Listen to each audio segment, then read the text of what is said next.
شروع اللہ کا نام لے کر جو بڑا مہربان نہایت رحم والا ہے۔ حضور اکرم صلی اللہ علیہ وآلہ وسلم کا ارشاد ہے،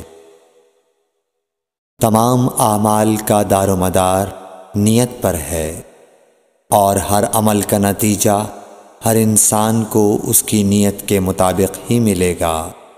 پس جس کی ہجرت دولت دنیا حاصل کرنے کے لیے ہو یا کسی عورت سے شادی کی غرض سے ہو، پس اس کی ہجرت انہی چیزوں کے لیے ہوگی جن کے حاصل کرنے کی نیت سے اس نے ہجرت کی۔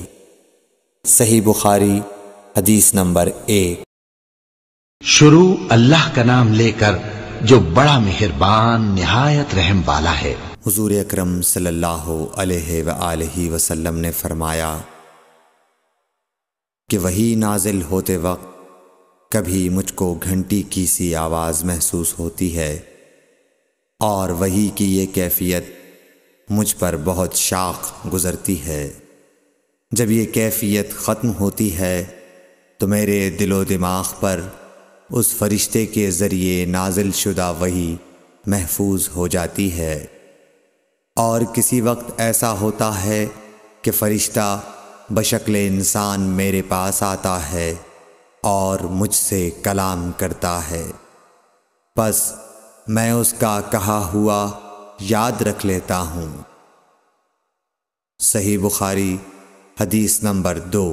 شروع اللہ کا نام لے کر جو بڑا مہربان نہایت رحم والا ہے۔ حضرت صلی اللہ علیہ وآلہ وسلم پر وحی کا ابتدائی دور اچھے سچے پاکیزہ خوابوں سے شروع ہوا۔ آپ خواب میں جو کچھ دیکھتے وہ صبح کی روشنی کی طرح صحیح اور سچا ثابت ہوتا۔ پھر من جانب قدرت آپ تنہائی پسند ہو گئے، اور آپ نے غار حرا میں خلوت نشینی اختیار فرمائی، اور کئی دن اور رات وہاں مسلسل عبادت اور یاد الہی و ذکر میں مشغول رہنے لگے۔ جب تک گھر آنے کو دل نہ چاہتا توشہ ہمراہ لیے ہوئے وہاں رہتے۔ توشہ ختم ہونے پر ہی اہلیہ محترمہ حضرت خدیجہ رضی اللہ تعالی عنہا کے پاس تشریف لاتے، اور کچھ توشہ ہمراہ لے کر پھر وہاں جا کر خلوت گزین ہو جاتے۔ یہی طریقہ جاری رہا یہاں تک کہ آپ پر حق منکشف ہو گیا، اور آپ غار حرا ہی میں قیام پذیر تھے کہ اچانک حضرت جبرائیل علیہ السلام آپ کے پاس حاضر ہوئے اور کہنے لگے کہ اے محمد پڑھو۔ آپ فرماتے ہیں کہ میں نے کہا کہ میں پڑھنا نہیں جانتا۔ آپ صلی اللہ علیہ وسلم فرماتے ہیں کہ فرشتے نے مجھے پکڑ کر اتنے زور سے بھینچا کہ میری طاقت جواب دے گئی۔ پھر مجھے چھوڑ کر کہا پڑھو۔ میں نے پھر وہی جواب دیا کہ میں پڑھا ہوا نہیں ہوں۔ اس فرشتے نے مجھ کو نہایت ہی زور سے بھینچا کہ مجھ کو سخت تکلیف محسوس ہوئی۔ پھر اس نے کہا کہ پڑھ۔ میں نے کہا میں پڑھا ہوا نہیں ہوں۔ فرشتے نے تیسری بار مجھ کو پکڑا اور تیسری مرتبہ پھر مجھ کو بھینچا، پھر مجھے چھوڑ دیا اور کہنے لگا کہ پڑھو اپنے رب کے نام کی مدد سے جس نے پیدا کیا اور انسان کو خون کی پھٹکی سے بنایا۔ پڑھو، اور آپ کا رب بہت ہی مہربانیاں کرنے والا ہے۔ پس یہی آیتیں آپ حضرت جبرائیل علیہ السلام سے سن کر اس حال میں غار حرا سے واپس ہوئے کہ آپ کا دل اس انوکھے واقعے سے کانپ رہا تھا۔ آپ حضرت خدیجہ کے ہاں تشریف لائے اور فرمایا کہ مجھے کمبل اوڑھا دو، مجھے کمبل اوڑھا دو۔ لوگوں نے آپ کو کمبل اوڑھا دیا۔ جب آپ کا ڈر جاتا رہا تو آپ نے اپنی زوجہ محترمہ حضرت خدیجہ رضی اللہ تعالی عنہا کو تفصیل کے ساتھ یہ واقعہ سنایا، اور فرمانے لگے کہ مجھ کو اب اپنی جان کا خوف ہو گیا ہے۔ آپ کی اہلیہ محترمہ حضرت خدیجہ رضی اللہ تعالی عنہا نے آپ کی ڈھارس بندھائی اور کہا کہ آپ کا خیال صحیح نہیں ہے۔ اللہ کی قسم، آپ کو اللہ کبھی رسوا نہیں کرے گا۔ آپ تو اخلاق فاضلہ کے مالک ہیں، آپ تو کنبہ پرور ہیں، بے کسوں کا بوجھ اپنے سر پر رکھتے ہیں، مفلسوں کے لیے آپ کماتے ہیں، مہمان نوازی میں آپ بے مثال ہیں، اور مشکل وقت میں آپ امر حق کا ساتھ دیتے ہیں۔ ایسے اوصاف حسنہ والا انسان یوں بے وقت ذلت و خواری کی موت نہیں پا سکتا۔ پھر مزید تسلی کے لیے حضرت خدیجہ رضی اللہ تعالی عنہا آپ کو ورقہ بن نوفل کے پاس لے گئیں، جو ان کے چچا زاد بھائی تھے اور زمانہ جاہلیت میں نصرانی مذہب اختیار کر چکے تھے اور عبرانی زبان کے کاتب تھے۔ چنانچہ انجیل کو بھی حسب منشائے خداوندی عبرانی زبان میں لکھا کرتے تھے۔ انجیل سریانی زبان میں نازل ہوئی تھی، پھر اس کا ترجمہ عبرانی زبان میں ہوا۔ ورقہ اسی کو لکھتے تھے۔ وہ بہت بوڑھے ہو گئے تھے، یہاں تک کہ ان کی بینائی بھی رخصت ہو چکی تھی۔ حضرت خدیجہ رضی اللہ تعالی عنہا نے ان کے سامنے آپ کے حالات بیان کیے اور کہا کہ اے چچا زاد بھائی، اپنے بھتیجے محمد صلی اللہ علیہ وسلم کی زبانی ذرا ان کی کیفیت سن لیجئے۔ وہ بولے کہ بھتیجے، آپ نے جو کچھ دیکھا ہے اس کی تفصیل سناؤ۔ چنانچہ آپ صلی اللہ علیہ وآلہ وسلم نے از اول تا آخر پورا واقعہ سنایا، جسے سن کر ورقہ بے اختیار ہو کر بول اٹھے کہ یہ تو وہی ناموس معزز رازدان فرشتہ ہے جسے اللہ نے حضرت موسیٰ علیہ السلام پر وحی دے کر بھیجا تھا۔ کاش میں آپ کے اس عہد نبوت کے شروع ہونے پر جوان عمر ہوتا، کاش میں اس وقت تک زندہ رہتا جب کہ آپ کی قوم آپ کو اس شہر سے نکال دے گی۔ رسول کریم صلی اللہ علیہ وآلہ وسلم نے یہ سن کر تعجب سے پوچھا کہ کیا وہ لوگ مجھ کو نکال دیں گے، حالانکہ میں تو ان میں صادق و امین و مقبول ہوں۔ ورقہ بولا، ہاں یہ سب کچھ سچ ہے، مگر جو شخص بھی آپ کی طرح امر حق لے کر آیا، لوگ اس کے دشمن ہی ہو گئے ہیں۔ اگر مجھے آپ کی نبوت کا وہ زمانہ مل جائے تو میں آپ کی پوری مدد کروں گا، مگر ورقہ کچھ دنوں کے بعد انتقال کر گئے۔ پھر کچھ عرصے تک وحی کی آمد موقوف رہی۔ صحیح بخاری حدیث نمبر 3۔ شروع اللہ کا نام لے کر جو بڑا مہربان نہایت رحم والا ہے۔ حضور اکرم صلی اللہ علیہ وآلہ وسلم نے وحی کے رک جانے کے زمانے کے حالات بیان فرماتے ہوئے کہا کہ ایک روز میں چلا جا رہا تھا کہ اچانک میں نے آسمان کی طرف ایک آواز سنی، اور میں نے اپنا سر آسمان کی طرف اٹھایا۔ کیا دیکھتا ہوں کہ وہی فرشتہ جو میرے پاس غار حرا میں آیا تھا، وہ آسمان و زمین کے بیچ میں ایک کرسی پر بیٹھا ہوا ہے۔ میں اس سے ڈر گیا اور گھر آنے پر میں نے پھر کمبل اوڑھنے کی خواہش ظاہر کی۔ اس وقت اللہ پاک کی طرف سے یہ آیات نازل ہوئیں، اے لحاف اوڑھ کر لیٹنے والے، اٹھ کھڑا ہو اور لوگوں کو عذاب الہی سے ڈرا، اور اپنے رب کی بڑائی بیان کر، اور اپنے کپڑوں کو پاک صاف رکھ اور گندگی سے دور رہ۔ اس کے بعد وہی تیزی کے ساتھ پے در پے آنے لگی۔ صحیح بخاری حدیث نمبر 4۔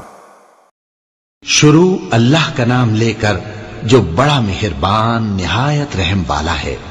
رسول اللہ صلی اللہ علیہ وآلہ وسلم نزول قرآن کے وقت بہت سختی محسوس فرمایا کرتے تھے، اور اس کی علامتوں میں سے ایک یہ تھی کہ یاد کرنے کے لیے آپ اپنے ہونٹوں کو ہلاتے تھے۔ ابن عباس رضی اللہ تعالیٰ عنہ نے کہا، میں اپنے ہونٹوں کو ہلاتا ہوں جس طرح آپ ہلاتے تھے۔ سعید کہتے ہیں میں بھی اپنے ہونٹ ہلاتا ہوں جس طرح ابن عباس رضی اللہ تعالی عنہ کو میں نے ہلاتے دیکھا، پھر انہوں نے اپنے ہونٹ ہلائے۔ ابن عباس رضی اللہ تعالی عنہ نے کہا، پھر یہ آیت اتری کہ اے محمد قرآن کو جلد جلد یاد کرنے کے لیے اپنی زبان نہ ہلاؤ، اس کا جمع کر دینا اور پڑھا دینا ہمارا ذمہ ہے۔ حضرت ابن عباس رضی اللہ تعالی عنہ کہتے ہیں، یعنی قرآن آپ صلی اللہ علیہ وآلہ وسلم کے دل میں جمع دینا اور پڑھا دینا ہمارے ذمہ ہے، پھر جب ہم پڑھ چکے تو اس پڑھے ہوئے کی اتباع کرو۔ ابن عباس رضی اللہ تعالی عنہ فرماتے ہیں، اس کا مطلب یہ ہے آپ اس کو خاموشی کے ساتھ سنتے رہو، اس کے بعد مطلب سمجھا دینا ہمارے ذمہ ہے، پھر یقیناً یہ ہماری ذمہ داری ہے کہ آپ اس کو پڑھو، یعنی اس کو محفوظ کر سکو۔ چنانچہ اس کے بعد جب آپ کے پاس حضرت جبرائیل علیہ السلام وحی لے کر آتے تو آپ توجہ سے سنتے، جب وہ چلے جاتے تو رسول اللہ صلی اللہ علیہ وسلم اس وحی کو اس طرح پڑھتے جس طرح حضرت جبرائیل علیہ السلام نے اسے پڑھا تھا۔ صحیح بخاری حدیث نمبر 5۔ شروع اللہ کا نام لے کر جو بڑا مہربان نہایت رحم والا ہے۔ رسول اللہ صلی اللہ علیہ وآلہ وسلم سب لوگوں سے زیادہ جواد سخی تھے، اور رمضان میں دوسرے اوقات کے مقابلے میں جب جبرائیل علیہ السلام آپ صلی اللہ علیہ وآلہ وسلم سے ملتے بہت ہی زیادہ جود و کرم فرماتے۔ جبرائیل علیہ السلام رمضان کی ہر رات میں آپ صلی اللہ علیہ وآلہ وسلم سے ملاقات کرتے اور آپ کے ساتھ قرآن کا دورہ کرتے۔ غرض حضرت صلی اللہ علیہ وآلہ وسلم لوگوں کو بھلائی پہنچانے میں بارش لانے والی ہوا سے بھی زیادہ جود و کرم فرمایا کرتے تھے۔ صحیح بخاری حدیث نمبر 6۔ شروع اللہ کا نام لے کر جو بڑا مہربان نہایت رحم والا ہے۔ ہرقل شاہ روم نے قریش کے قافلے میں ایک آدمی بلانے کو بھیجا، اور اس وقت یہ لوگ تجارت کے لیے ملک شام گئے ہوئے تھے، اور یہ وہ زمانہ تھا جب رسول اللہ صلی اللہ علیہ وسلم نے قریش اور ابو سفیان سے ایک وقتی عہد کیا ہوا تھا۔ جب ابو سفیان اور دوسرے لوگ ہرقل کے پاس ایلیا پہنچے جہاں ہرقل نے دربار طلب کیا تھا، اس کے گرد روم کے بڑے بڑے لوگ، علماء، وزراء و امراء بیٹھے ہوئے تھے۔ ہرقل نے ان کو اور اپنے ترجمان کو بلوایا، پھر ان سے پوچھا کہ تم میں سے کون شخص مدعی رسالت کا زیادہ قریبی عزیز ہے؟ ابو سفیان کہتے ہیں کہ میں بول اٹھا کہ میں اس کا سب سے زیادہ قریبی رشتہ دار ہوں۔ یہ سن کر ہرقل نے حکم دیا کہ اس ابو سفیان کو میرے قریب لا کر بٹھاؤ اور اس کے ساتھیوں کو اس کی پیٹھ کے پیچھے بٹھا دو۔ پھر اپنے ترجمان سے کہا کہ ان لوگوں سے کہہ دو کہ میں ابو سفیان سے اس شخص یعنی محمد صلی اللہ علیہ وسلم کے حالات پوچھتا ہوں، اگر یہ مجھ سے کسی بات میں جھوٹ بول دے تو تم اس کا جھوٹ ظاہر کر دینا۔ ابو سفیان کا قول ہے کہ خدا کی قسم اگر مجھے یہ غیرت نہ آتی کہ یہ لوگ مجھ کو جھٹلائیں گے تو میں آپ صلی اللہ علیہ وسلم کی نسبت ضرور غلط گوئی سے کام لیتا۔ خیر، پہلی بات جو ہرقل نے مجھ سے پوچھی وہ یہ کہ اس شخص کا خاندان تم لوگوں میں کیسا ہے؟ میں نے کہا وہ تو بڑے اونچے عالی نسب والے ہیں۔ کہنے لگا اس سے پہلے بھی کسی نے تم لوگوں میں ایسی بات کہی تھی؟ میں نے کہا نہیں۔ کہنے لگا اچھا اس کے بڑوں میں کوئی بادشاہ ہوا ہے؟ میں نے کہا نہیں۔ پھر اس نے کہا بڑے لوگوں نے اس کی پیروی اختیار کی ہے یا کمزوروں نے؟ میں نے کہا نہیں، کمزوروں نے۔ پھر کہنے لگا اس کے تابعدار روز بڑھتے جاتے ہیں یا کوئی ساتھی پھر بھی جاتا ہے؟ میں نے کہا نہیں۔ کہنے لگا کیا اپنے اس دعوی نبوت سے پہلے کبھی کسی بھی موقع پر اس نے جھوٹ بولا ہے؟ میں نے کہا نہیں، اور اب ہماری اس سے صلح کی ایک مقررہ مدت ٹھہری ہوئی ہے، معلوم نہیں وہ اس میں کیا کرنے والا ہے۔ ابو سفیان کہتے ہیں میں اس بات کے سوا اور کوئی جھوٹ اس گفتگو میں شامل نہ کر سکا۔ ہرقل نے کہا کیا تمہاری اس سے کبھی لڑائی بھی ہوئی ہے؟ ہم نے کہا کہ ہاں۔ بولا پھر تمہاری اور اس کی جنگ کا کیا حال ہوتا ہے؟ میں نے کہا لڑائی ڈول کی طرح ہے، کبھی وہ ہم سے میدان جنگ جیت لیتے ہیں اور کبھی ہم ان سے جیت لیتے ہیں۔ ہرقل نے پوچھا وہ تمہیں کس بات کا حکم دیتا ہے؟ میں نے کہا وہ کہتا ہے کہ صرف ایک اللہ ہی کی عبادت کرو، اس کا کسی کو شریک نہ بناؤ، اور اپنے باپ دادا کی شرک کی باتیں چھوڑ دو، اور ہمیں نماز پڑھنے، سچ بولنے، پرہیزگاری اور صلہ رحمی کا حکم دیتا ہے۔ یہ سب سن کر پھر ہرقل نے اپنے ترجمان سے کہا کہ ابو سفیان سے کہہ دے کہ میں نے تم سے اس کا نسب پوچھا تو تم نے کہا کہ وہ ہم سے عالی نسب ہے، اور پیغمبر اپنی قوم میں عالی نسب ہی بھیجے جایا کرتے ہیں۔ میں نے تم سے پوچھا کہ دعوی نبوت کی یہ بات تمہارے اندر اس سے پہلے کسی اور نے بھی کہی تھی؟ تو تم نے جواب دیا کہ نہیں۔ تب میں نے اپنے دل میں کہا کہ اگر یہ بات اس سے پہلے کسی اور نے کہی ہوتی تو میں سمجھتا کہ اس شخص نے بھی اسی بات کی تقلید کی ہے جو پہلے کہی جا چکی ہے۔ میں نے تم سے پوچھا کہ اس کے بڑوں میں کوئی بادشاہ بھی گزرا ہے تو تم نے کہا کہ نہیں۔ تو میں نے دل میں کہا کہ ان کے بزرگوں میں سے کوئی بادشاہ ہوا ہوگا تو کہہ دوں گا کہ وہ شخص اس بہانے اپنے آباء و اجداد کی بادشاہت اور ان کا ملک دوبارہ حاصل کرنا چاہتا ہے۔ اور میں نے تم سے پوچھا کہ اس بات کے کہنے یعنی پیغمبری کا دعویٰ کرنے سے پہلے تم نے کبھی اس کو دروغ گوئی کا الزام لگایا ہے؟ تم نے کہا کہ نہیں۔ تو میں نے سمجھ لیا کہ جو شخص آدمیوں کے ساتھ دروغ گوئی سے بچے وہ اللہ کے بارے میں کیسے جھوٹی بات کہہ سکتا ہے۔ اور میں نے تم سے پوچھا کہ بڑے لوگ اس کے پیرو ہوتے ہیں یا کمزور آدمی؟ تم نے کہا کمزوروں نے اس کی اتباع کی ہے۔ تو دراصل یہی لوگ پیغمبروں کے متبعین ہوتے ہیں۔ اور میں نے تم سے پوچھا کہ اس کے ساتھی بڑھ رہے ہیں یا کم ہو رہے ہیں؟ تم نے کہا کہ وہ بڑھ رہے ہیں، اور ایمان کی کیفیت یہی ہوتی ہے حتیٰ کہ وہ کامل ہو جاتا ہے۔ اور میں نے تم سے پوچھا کہ آیا کوئی شخص اس کے دین سے ناخوش ہو کر مرتد بھی ہو جاتا ہے؟ تم نے کہا نہیں۔ تو ایمان کی خاصیت بھی یہی ہے، جن کے دلوں میں اس کی مسرت رچ بس جائے وہ اس سے لوٹا نہیں کرتے۔ اور میں نے تم سے پوچھا کہ آیا وہ کبھی عہد شکنی کرتے ہیں؟ تم نے کہا نہیں۔ پیغمبروں کا یہی حال ہوتا ہے، وہ عہد کی خلاف ورزی نہیں کرتے۔ اور میں نے تم سے کہا کہ وہ تم سے کس چیز کے لیے کہتے ہیں؟ تم نے کہا کہ وہ ہمیں حکم دیتے ہیں کہ اللہ کی عبادت کرو، اس کے ساتھ کسی کو شریک نہ ٹھہراؤ، اور تمہیں بتوں کی پرستش سے روکتے ہیں، سچ بولنے اور پرہیزگاری کا حکم دیتے ہیں۔ لہٰذا اگر یہ باتیں جو تم کہہ رہے ہو سچ ہیں تو ان قریب وہ اس جگہ کا مالک ہو جائے گا کہ جہاں میرے یہ دونوں پاؤں ہیں۔ مجھے معلوم تھا کہ وہ پیغمبر آنے والا ہے، مگر مجھے یہ معلوم نہیں تھا کہ وہ تمہارے اندر ہوگا۔